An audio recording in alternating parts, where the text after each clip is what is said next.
আজকের ভিডিওর মাধ্যমে আমরা জানব কিভাবে যৌগের অণুর সংকেত লিখতে হয়। দেখো, মূলত আমরা এই ভিডিওর মাধ্যমে জানবো যে আয়নীয় যৌগের সংকেত কিভাবে লিখতে হয়। তো চলো শুরু করা যাক।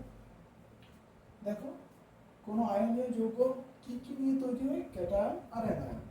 আচ্ছা, কোনো যৌগের সংকেত লিখতে হলে আমাদেরকে ক্যাটায়ন ও অ্যানায়নগুলির সংকেত মনে রাখতে হবে। দেখো, আমি লেখার সুবিধার্থে এখানে সব লিখে রেখেছি। দেখো, একটা আয়নীয় যৌগ যেমন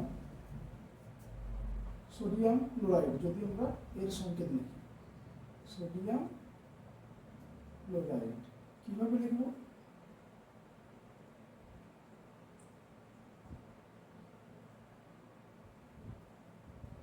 দেখো, এখানে সোডিয়াম হলো ক্যাটায়ন আর ক্লোরাইড এই অংশটা হলো অ্যানায়ন। তাহলে প্রথমে ক্যাটায়নকে লিখব Na+, এখানে প্রথমে লিখলাম Na+, ক্যাটায়নের সংকেত। তারপর অ্যানায়নের সংকেত, অ্যানায়নের সংকেত কি? Cl-, Cl-। আমাদেরকে এইগুলোর যোজ্যতা জানতে হবে। তো যোজ্যতা, এই সংকেতগুলি মনে রাখলে যোজ্যতা মনে রাখা কোনো ব্যাপার না, কারণ এই যে উপরে যেটা পাওয়ারে যেটা থাকে Na+ মানেই হলো এর যোজ্যতা 1, Mg2+ মানে হলো এর যোজ্যতা 2।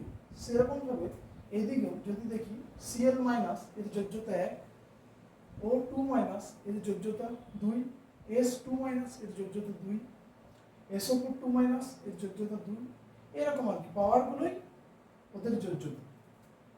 তাহলে এখান থেকে আমরা লিখতে পারি Na+ এর যোজ্যতা 1, Cl- এর যোজ্যতাও 1। তাহলে চিহ্ন সংকেত লেখার সময় আমরা এরপর দুটোকে পাশাপাশি লিখব। এই ক্যাটায়নটা আগে, অ্যানায়নটা পরে। Na, তারপর Cl, এরপর এই যোজ্যতাটা এই দিকে হবে আর এর যোজ্যতাটা এর নিচে বসবে, মানে সাফিক্স এইখানে এর যোজ্যতা 1, 1। যেহেতু দুজনকার যোজ্যতা একই, তাহলে সেগুলি হলে লেখার কোনো প্রয়োজন নেই। আর যোজ্যতা 1 আর যদি একই যোজ্যতা হয়, যদি দুজনকারই যোজ্যতা 2 হতো, তাহলেও লেখার কোনো প্রয়োজন হতো না। যেমন, তাহলে এখন একটা অন্য যৌগের সংকেত লেখা যায়।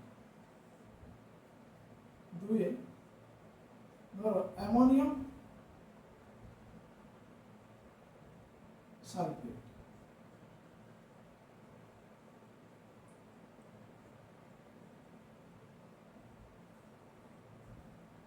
এর সংকেত আমরা লিখব। অ্যামোনিয়াম প্রথমে দেখি অ্যামোনিয়ামের চিহ্ন কি, সংকেত NH4+, NH4+। আর সালফেটের চিহ্ন নয়, সংকেত, সালফেটের সংকেত SO4 2-, SO4 2-। এখান থেকে দেখতে পাচ্ছি এর যোজ্যতা 1, এর যোজ্যতা 2। তাহলে এরপর যখন যৌগ লিখব, সংকেত লিখব, তখন দেখো প্রথমে ক্যাটায়ন, পরে অ্যানায়ন, NH4, SO4। এরপর দেখো এর যোজ্যতাটা এর দিকে আসবে আর এর যোজ্যতা সেটা এর দিকে হবে, সেটা এখানে বসবে। তাহলে 2টা এখানে আর একটা 1 হলে লেখার কোনো প্রয়োজন নেই। একই রকম ভাবে আমরা যদি ম্যাগনেসিয়াম ক্লোরাইডের সংকেত লিখি, ম্যাগনেসিয়াম ক্লোরাইড,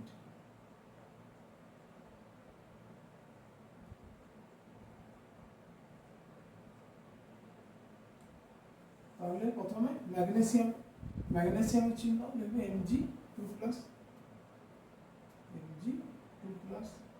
তার সাথে ক্লোরাইড Cl-,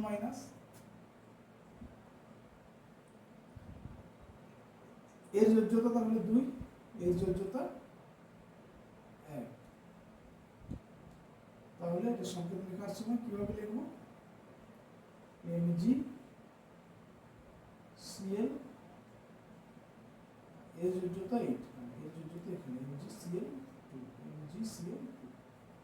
দেখো, এটার ক্ষেত্রে আর ব্র্যাকেট দেওয়ার প্রয়োজন নেই, যেহেতু এটা একটা মৌলের চিহ্ন, সেই জন্য আর ব্র্যাকেট দেওয়ার প্রয়োজন নেই। এইগুলো যদি কোনো মূলক হতো, মানে একটু বেশি বড় মৌলের পরমাণু পুঞ্জ হতো আর কি, কোনো মূলক হলে এক্ষেত্রে ব্র্যাকেট দিতে হতো।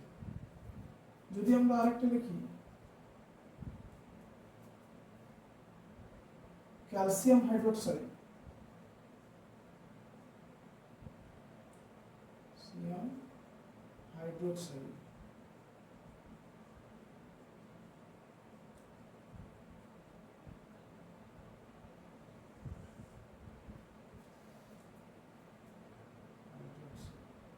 ক্যালসিয়াম হাইড্রোক্সাইড, তাহলে দেখো প্রথমে ক্যালসিয়ামের চিহ্ন, ক্যালসিয়াম আয়নের, এটা ক্যালসিয়াম Ca2+,